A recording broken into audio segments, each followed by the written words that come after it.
시청자 여러분 안녕하세요. 경제 아나운서의 개념 있는 토크쇼 경계톡 시작합니다. 저는 진행의 이가은이고요. 오늘 저와 함께 이야기 나눠주실 오은비 앵커 모셔보겠습니다. 안녕하세요. 안녕하세요. 네, 오늘 먼저 미수다 중에서도 코인 편 준비를 해서 진행을 할 텐데요. 먼저 지금 시각 기준으로 코인 시장 어떻게 흘러가고 있는지 우리 은비 앵커가 맵브리핑 통해서 전달 드리겠습니다. 네, 코인 시장 지금 시가총액 1위부터 10위까지 확인해 보도록 하겠습니다. 일단 먼저 24시간 전 기준으로 봤을 때 이 비트코인은 거의 뭐 6%가량 빠졌고 시가총액 2위죠. 이더리움은 7.6% 하락했습니다. 뭐 XRP나 BNB, 뭐 솔라나 그리고 카르다노 그리고 도지 트론까지 낙폭이 꽤나 크게 형성이 됐습니다. 특히나 1위부터 10위 안에서 가장 많이 떨어진 거는 도지코인일 것 같고요. 지난 일주일간 낙폭을 봤을 때는 카르다노가 33.42% 하락을 했는데 과연 왜 이렇게 많이 하락을 하게 됐을까? 이 자세한 이야기는 잠시 후 이슈를 통해서 함께 이야기 나눠보도록 하겠습니다. 네, 현지 시간 기준으로는 3월 7일이었고요. 우리 시간 기준으로는 3월 8일 토요일에 가상화폐 서밋, 크립토 서밋이 개최가 됐습니다. 그래서 여기서 나왔던 내용들이 시장에 영향을 좀 주게 됐는데, 일단 예상했던 내용들이 그대로 나오게 되면서 사실 네. 새로운 게 없었기 때문에 시장은 좀 실망한 반응이 오히려 좀 나온 것 같습니다. 비트코인이 지금 7일 기준으로는 12%, 이더리움도 17%, 7일 기준으로 봤을 때 두 자릿수 하락세를 기록을 하고 있기 때문에 이 토요일 기점으로 해서 큰 폭의 하락세를 보였다라고 이해하시면 되겠습니다. 그럼 어떤 내용들이 나왔는지 하나씩 보도록 하겠습니다. 일단 미국 대통령인 트럼프 대통령이 비트코인 같은 가상화폐를 국가 전략 자산으로 비축하는 행정명령에 서명을 했습니다. 사실 이 행정명령에 서명을 한 건 크립토 서밋 기준으로 봤을 땐 이미 이전에 서명을 아침에 한 것으로 확인이 좀 되고 있고요. 네. 이에 따라서 미국 정부가 형사나 민사상으로 몰수했던 이 비트코인을 매각하지 않고 비축할 계획입니다. 그래서 이 가상화폐랑 AI 정책을 책임지고 있는 사람이 미국 정부가 몰수한 비트코인을 매각하는 대신에 자산으로 보유하도록 지시를 했고요. 납세자에게 단 10센트의 비용도 발생하지 않는다라는 부분을 강조를 했습니다. 그래서 정부가 과거에 보유했던 비트코인을 좀 성급하게 매각을 하면서 170억 달러 이상의 자산 가치를 잃었다라면서 이번 결정은 장기적으로 봤을 때는 가상화폐의 전략적 활용을 도모하는 조치다라고 설명을 하기도 했습니다. 그래서 이번 행정명령에 따라서 미국 정부가 보유하고 있는 비트코인은 판매하지 않고요. 가치 저장소로 유지를 하게 되고요. 예산 중립적인 방식, 그러니까 납세하는 이 세금을 활용하지 않고 중립적인 방식을 통해서 추가적인 비트코인 확보 전략을 수립하겠다라는 코멘트를 남기기도 했습니다. 트럼프 대통령이 이미 이전에 이야기했던 코인들을 보면 비트, 이더, 리플, 솔라나, 카르다노 이렇게 이야기를 했었는데 사실 여기 중에서 정확하게 언급된 코인들은 이날은 없었습니다. 그래서 추가적으로 가상화폐를 구매할 계획이 일단 팔 계획은 없다라는 코멘트 남기게 됐고요. 트럼프 대통령은 지난 2일에 미국을 세계 가상화폐 수도로 만들겠다라고 선언을 하면서 이 산업을 적극적으로 육성하겠다는 뜻을 계속해서 밝혀온 바가 있습니다. 그래서 이전에 이제 가상화폐에 부정적인 입장을 취했던 것과 지금은 굉장히 대조적인 분위기를 느낄 수 있었고요. 2021년까지만 해도 사실 트럼프 대통령은 가상화폐를 사기로 가득 찬 범죄적 산업이다라고 비판을 한 바도 있기는 합니다. 그런데 이제 이번 대선 국면부터는 좀 분위기가 바뀌게 되면서 이러한 회의도 생기게 됐고 정책들도 다양하게 육성하고 있는 것으로 확인되고 있습니다. 네, 그리고 이번 이 행정명령 같은 경우에는 이 디지털 위안화를 앞세운 중국의 금융 패권의 도전에 또 대응을 하고요. 미국 정부의 막대한 부채 상환을 위한 전략적 조치로도 함께 해석이 되고 있습니다. 일부 전문가들은 가상화폐를 금이나 원유처럼 전략 자산으로 간주하려는 움직임이 이 장기적으로 봤을 때는 미국의 금융 시스템 변화와 연결될 가능성이 있다라고 분석을 하기도 했습니다. 그리고 트럼프 행정부 같은 경우에는 가상화폐 규제와 활용 방안을 논의하기 위해서 이 주요 가상화폐 기업 CEO들이 참석하는 크립토 서밋을 함께 개최할 예정입니다. 이 자리에서 차기 행정부의 가상화폐 정책 구상이 보다 더 구체화될 것으로 전망되고 있고요. 특히나 트럼프 행정부는 미국 달러의 국제적 영향력을 유지하기 위해서 이 스테이블 코인 발행을 지지하는 기조를 현재 보여주고 있습니다. 이 스테이블 코인은 미국 달러와 연동된 디지털 자산이고요. 그 발행량이 증가할수록 달러의 수요가 늘어나는 효과까지 함께 가져올 수가 있게 되는 겁니다. 그리고 이렇게 첫 번째 소식을 전해드렸고요. 이어서 함께 보면 좋을 소식이 있어서 또 준비를 해봤습니다. 이 결과적으로 트럼프 행정부는 형사와 민사 자산 몰수 절차를 통해서 획득한 비트코인 약 20만 개를 보유하게 됐습니다. 다만 압수 자산 외에 추가 자산 매입은 없을 것이라는 방침으로 인해서 시장의 투심이 급격하게 식었습니다. 이게 아무래도 지수 하락의 원인으로 꼽혀지고 있는데 이와 관련해서 업계 인사들의 반응도 함께 나뉘어지고 있습니다. 비트코인 맥시멀리스트로 알려진 마이클 세일러 스트래티지 설립자는 이 SNS X를 통해서 미국은 현재 정부 차원에서 세계 최대 규모의 비트코인을 이 전략 비축하고 있다라고 말하면서 기대감을 나타냈습니다. 비트와이즈 CIO 매트 호건도 X를 통해서 시장이 단기적으로 어떻게 반응할지는 모르겠지만 장기적으로는 매우 긍정적이라고 확신한다라고 평가를 내리기도 했습니다. 다만 비트코인 정책연구소 임원이죠. 매튜 파인즈는 미국 정부의 비트코인 전략 비축은 다른 국가들의 비트코인 보유 관련 포모, 한마디로 시장에서 혼자만 뒤처지는 것과 같은 공포감을 유발할 수 있다라고 말하기도 했습니다. 솔라나의 공동 설립자는 트럼프 대통령의 이번 행정명령이 이 정부의 가상자산 구제 조치라기보다는 4년간 업계를 괴롭혀왔던 규제 불확실성을 해소하기 위한 움직임에 가깝다라고 말을 하기도 했고 또 스테이블 코인은 법안, 은행의 가상자산 입출금 허용, 가상자산 발행과 디파이에 관한 미 SEC와 그리고 CFTC 상품선물거래위원회에 명확한 규정이 필요한 시점이다라면서 지금 서로 상반된 의견을 보인 바가 있습니다. 네, 그래서 일각에서는 트럼프 대통령과 이 데이비드 삭스가 참여하고 있는 이 가상자산 서밋이 분수령이 될 거다라고 좀 분석하는 시각들이 있었는데 사실상 이제 예상했던 범위에서 더 나온 게 없다 보니까 실망하는 분위기가 조금 더 컸고요. 일단 이번 행사에서 가상자산 거래소 비트겟의 애널리스트 라이언 리의 코멘트를 보면은 이번 행사에서는 연방 차원의 가상자산 규제 체계를 수립하는 방안이 중점적으로 논의될 것으로 보인다. 트럼프 대통령이 추진 중인 비트코인 비축안에 세부 사항이 공개될 가능성이 있다라고 코멘트를 남기기도 했습니다. 다만 나온 건 없었다라는 네. 부분이 가장 중요할 것 같고요. 일단은 암호화폐 이 서밋이 있고 나서 이후에 이제 다양한 증권사나 IB들에서도 월가에서도 다양한 의견들 코멘트를 좀 남겼습니다. 그래서 그중에 하나가 JP 모건 쪽이 좀 있어서 요 내용 코멘트 체크해 보겠습니다. 일단은 암호화폐 대왕 고래들이 무더기 매물 폭탄을 던지고 있다라고 이야기를 했습니다. 그래서 JP 모건은 비트코인 8만 선 붕괴를 예측을 하기도 했는데요. 크립토 서밋 정상회담 실망이 지금 일파만파로 퍼지고 있다라고 이야기하기도 했습니다. 그리고 트럼프가 말했던 전략 비축 5대 암호화폐가 단순히 시가총액을 의미할 뿐이라는 백악관 암호화폐 크립토 차르의 방언이 좀 나오게 되면서 솔라나, 리플, 이더리움 그리고 비트코인 카르다노가 이렇게 된소리를 지금 맡고 있는 상황입니다. JP모건 같은 경우에는 비트코인에 대해서 추가적인 조정 가능성을 경고하기도 했는데요. 8만 달러 선 붕괴가 가능하다라고 이야기했는데 사실 지금 오늘 가격도 8만 1,000달러 정도에 지금 걸쳐 있는 상황이라서 진짜 여기 밑으로 떨어질지는 조금 더 보셔야 될 것 같긴 합니다. 그래서 미국 암호화폐 준비금 계획이 실제로 의회 승인을 받을지도 불확실하다라는 보도가 함께 이어지기도 했습니다.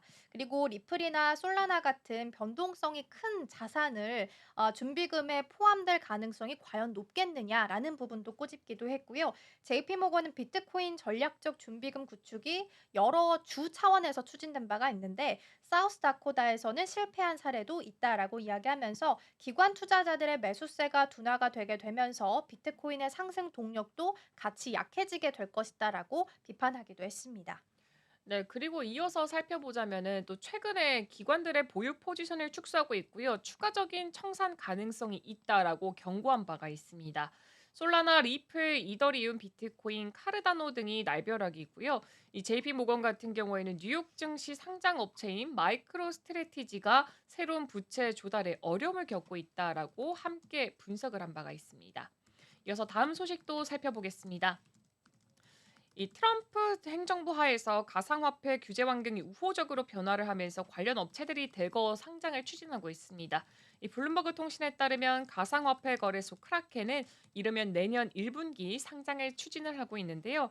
소식통은 다만 이 결정은 아직 공표되지가 않았고 계획이 변경될 가능성도 함께 있다라고 전달을 하기도 했습니다. 크라켄은 현재 전 세계에서 거래량 기준으로 10위권의 가상화폐 거래소입니다. 2024년으로 봤을 때는 매출이 15억 달러, 하나로 2조 1천억이고요. 전년 대비했을 때는 2배 이상 증가를 했습니다. 조정된 이익은 3억 8천만 달러를 기록했습니다. 크라켄은 그동안 수년간 상장을 목표로 해왔긴 했는데 이조 바이든 행정부 시절에 규제 당국의 잇따른 조치 탓에 지연이 됐었습니다. 그리고 SEC로부터 2건의 소송을 당한 적도 있었습니다. 근데 이 트럼프 행정부가 들어서면서 상황이 달라졌는데 이 트럼프 대통령이 당초 공약대로 가상화폐 산업에 대한 지원을 약속하면서 규제 환경이 완화가 됐습니다. 실제로 크라켄의 경우에 SEC로부터 당한 2건의 소송 중 하나는 합의로 마무리가 됐고요. 또 다른 소송은 SEC가 철회하기로 하면서 종료가 됐습니다. 크라켄의 공동 CEO 아르준 세티는 지난 7일 트럼프 대통령이 주재한 디지털 자산 서밋에 참석한 24명의 업계 리더에 포함된 바도 있습니다. 근데 사실 상장을 추진하고 있는 기업이 지금 크라켄만 있는 건 아닙니다. 웜클보스 형제가 설립했던 가상화폐 거래소 제미니도 올해 상장을 추진하고 있는 상황이고요. 제미니는 자문사와 상장 논의를 시작한 것으로 알려져 있습니다. 그래서 사실 제미니는 그 코인베이스보다 그 규모 자체가 좀 작기는 한데 업계에서는 그래도 잘 알려져 있는 거래소라서 올해 아마 상장을 추진할 것으로 보이고요. 이미 이제 공동 창업자가 CFTC로부터 제소를 당한 바가 있는데 지난 1월에 수십만 달러의 벌금을 내는 조건으로 합의를 하기도 했습니다. 그리고 페이팔 창업자인 피터 틸이 지원하는 가상화폐 거래소 블리시 글로벌, 스테이블 코인 발행사 서클, 디지털 자산 보관업체 비트고 등도 상장을 추진 중인 것으로 알려져 있습니다. 자, 여기까지가 가상화폐 서밋과 관련된 내용이었는데 워낙 좀 다양한 내용들이 나와서 제가 먼저 넘어가기 전에 정리를 좀 하고 넘어가 보도록 하겠습니다. 일단 코멘트를 좀 정리를 해보면 일단 압수한 비트코인을 비축하고 매도하지 않겠다라는 이야기가 나왔습니다. 그리고 단순히 재무부랑 상무부에서 납세자가 그러니까 세금을 납부하지 않는 방법을 통해서 비축을 하겠다라고 이야기를 했고요. 그런데 이제 문제가 되지 않는 방법을 어떻게 구상할 것이냐에 대해서는 구체적인 코멘트가 나오지 않았습니다. 그리고 이전에 트럼프 대통령이 5가지 암호화폐를 언급한 바가 있었죠. 그런데 이번에는 압수한 비트 이외에도 알트코인도 같이 비축할 수 있다라는 뉘앙스를 풍기긴 했습니다만 정확하게 코인의 명칭이 이번에 나온 건 아니었습니다. 그리고 바이든 행정부에서 있었던 성격들을 좀 지우기 위한 행위들도 좀 확인할 수 있었는데 초크포인트 2.0 작전 종료를 시사를 하기도 했습니다. 그래서 지금부터는 산업적으로 성장을 조금 더 꾀하겠다라는 부분도 확인할 수 있었고요. 또 스테이블 코인 법안과 관련된 내용들도 나왔는데 8월에 휴회하기 전에 스테이블 코인에 대한 법안이 통과되길 희망한다라고 이야기했습니다. 이 스테이블 코인이 결국에는 시장 안에서 돈이 도는 그 유동성을 의미를 하기 때문에 스테이블 코인이 성장하게 된다라는 건 즉 가상화폐의 성장에 대해서도 다시 한번 생각을 해볼 수 있는 부분입니다.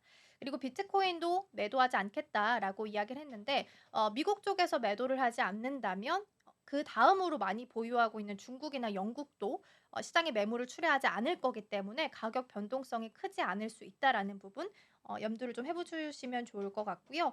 시장 반응이 좀 실망한 분위기가 느껴지긴 했습니다만 CNBC 보도를 봤을 때는 이후에 중국이나 중동 국가에서는 오히려 이걸 매수하는 기회로 삼는 보도들도 있었기 때문에 이 부분도 투자하실 때는 함께 참고해 보시면 좋을 것 같습니다. 그럼 이어서 이제 서밋 이후에 가상화폐 가장 큰 거래소죠. 코인베이스에서 한 1,000명 정도 추가적인 고용을 하겠다라는 기사가 보도가 됐습니다. 브라이언 암스토롱 코인베이스 CEO가 올해 미국 내에서 1,000명을 추가 고용하겠다라고 밝혔습니다. 그 코인데스크 인터뷰에서 트럼프 대통령 취임 이후에 50일 만에 미국 투자와 사업 성장에 자신감을 갖게 됐다라고 이야기하기도 했고요. 최근에 SEC가 코인베이스에 대해서 대해서 규제 위반과 관련된 혐의 조치를 포기한 것도 사실상 긍정적으로 좀 해석을 하고 있습니다. 디지털 자산 규제 그 관할권을 놓고서 연방 법원이랑 계속해서 법적 공방을 이어온 바가 있었는데 사실 요것도 SEC가 포기를 했기 때문에 긍정적인 해석이 가능한 거고요.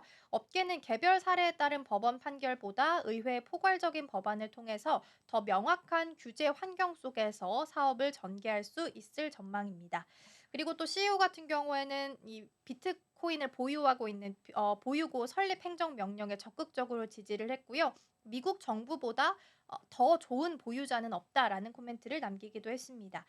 다양화된 포트폴리오의 일부가 될 것으로 예상되고 있는 상황이고요. 지금 비트코인 보유고가 행정명령에 따르면 형사 사건으로 민사 사건으로 몰수됐던 비트코인을 가상 자산으로 구성될 예정입니다. 그래서 보아인스 대통령 디지털 자산 실무 그룹 사무총장인데 이분의 말에 따르면 적극적인 비트코인 구매도 모색 중이다라고 밝혔고요. 하인스 사무총장은 재무부와 상무부 장관들이 납세자 부담 없는 비트코인 구매 방안을 현재 모색하고 있고 두 장관 모두 이에 적극적이라고 전했습니다. 또 대통령은 미국을 가상자산 수도로 만들겠다라는 약속을 했고 우리도 그 약속을 충실히 이행해 나가기 위해서 노력하고 있다라면서 크립토 서밋이 열렸던 부분에 대해서도 의미를 강조를 하기도 했습니다. 네, 그리고 이어서 살펴보자면 업계 전문가들 같은 경우에는 이 미국의 비트코인 보유고 계획을 가상자산이 글로벌 금융 체계로 편입되는 중요한 전환점이다라고 평가를 했습니다. 비트코인 금융 서비스 기업 언체인드 사장 연구 책임자인 조 버넷인데요. 이 미국이 비트코인을 글로벌 금융 구조에 통합하는 첫 실질적 단계를 밟았고 비트코인이 더 안정적이고 건전한 통화 시스템의 기초 자산 역할을 할 수 있다는 점을 인정했다라고 말을 덧붙이기도 했습니다. 네, 이렇게 전반적인 소식 살펴봤고요. 다음으로는 SEC 소송과 관련된 이야기로 한번 준비를 해봤습니다. XRP가 약세장이 지속되고 있는 가운데 기술적 분석에 따르면 대규모 가격 변동이 임박했다라는 신호가 함께 나오고 있습니다. 코인마켓캡에 따르면은 XRP 같은 경우에 현재 좀 많이 이제 지수가 많이 빠진 모습을 보여주고 있는데요. 주간 기준으로 봤을 때 지난주는 약 3.5% 정도 상승을 했습니다. 기술적 지표는 상승 가능성을 가리키고 있는데 50일 단순 이동 평균선은 2.64달러로 현재 가격보다는 어느 정도 좀 높은 수준을 유지하고 있고요. 200일 SMA 즉 이동 평균선은 1.56달러로 장기 상승세를 시사하고 있습니다. 암호화폐 전문 매체 핀볼드에 따르면 전문가 알리 마르티네즈는 XRP가 대칭 삼각형 패턴을 형성하고 있고 이를 돌파하면 약 23%의 가격 변동이 발생할 가능성이 높다라고 분석을 한 바가 있습니다. 상단이 돌파되면은 3달러까지 상승할 수 있고 하단 이탈 시 2달러 이하로 하락할 가능성이 있다고 합니다. 또 다른 분석가 다크 디펜더는 XRP가 컵핸들 패턴을 형성하고 있고 이 패턴이 완성될 경우에 최대 44.22달러까지 상승할 가능성이 있다라면서 이 전망 자체를 굉장히 높게 음. 잡았습니다. 그리고 이 패턴이 유지가 되려면 1.96달러 지지선을 방어를 해야 되고요. 해당 저항을 돌파할 경우에는 강력한 상승장이 열릴 수 있다라고 긍정적인 설명을 덧붙이기도 했습니다. 네, 온체인 데이터를 좀 보면요. 고래 투자자들이 최근에 9천만 XRP를 매집한 것으로 나타나고 있습니다. 그래서 이런 대규모 매집 같은 경우에는 과거에 이제 강세장이 시작되기 전에 나타났던 패턴과 굉장히 유사하다라고 볼 수 있을 것 같고요. 향후에 이제 XRP 가격의 핵심 변수로 본다면 SEC와 리플 간의 소송 결과가 꼽히고 있습니다. 미국 정부의 다중 암호화폐 준비금 정책에 XRP가 포함될 가능성이 높긴 합니다만 아직까지 확정된 바는 없고요. 만약에 여기에 포함이 되게 된다면 더 긍정적으로 작용을 할 수 있을 것으로 보입니다. 추가적으로 XRP 현물 ETF 승인 가능성이 거론이 되면 기관 투자자의 유입이 증가하게 될 거고 그렇다면 강한 상승장으로 이어지지 않겠느냐라는 기대감도 같이 모아지고 있습니다. 그럼 이번에는 암호화폐랑 AI 정책 책임자로 있는 데이비드 sak스가 암호화폐 거래세에 반대하는 부분에 대해서 좀 살펴보고자 합니다.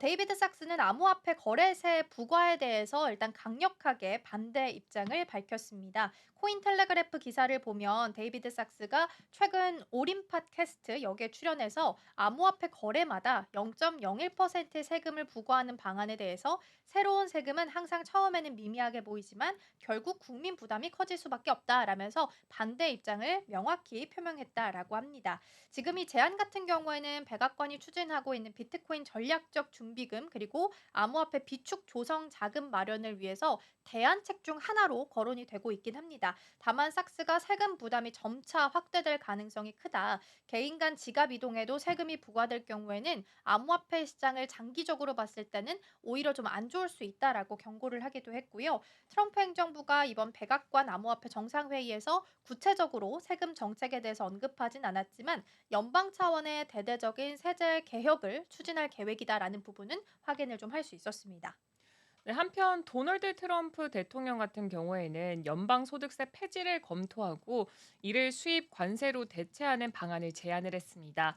상무장관 하워드 루트닉은 내국 세국을 외국 세국으로 대체하는 방안을 추진 중이라고 밝혔고요. 이에 따라서 미국 납세자 1인 평균 13,400 정정하겠습니다. 13만 4,809달러를 절감할 수 있다라는 분석도 함께 나왔습니다. 암호화폐 업계는 거래세 도입이 시장 성장에 걸림돌이 될 수 있다면서 부정적인 반응을 보이고 있고요. 트럼프 행정부의 최종 정책 결정이 시장에 미칠 영향에 관심이 함께 집중되고 있습니다.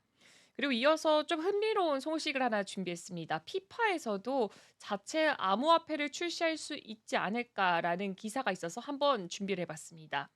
피파가 자체 암호화폐 토큰 개발을 검토하고 있고 미국 시장을 중심으로 글로벌 도입까지 현재 고려하고 있다고 합니다.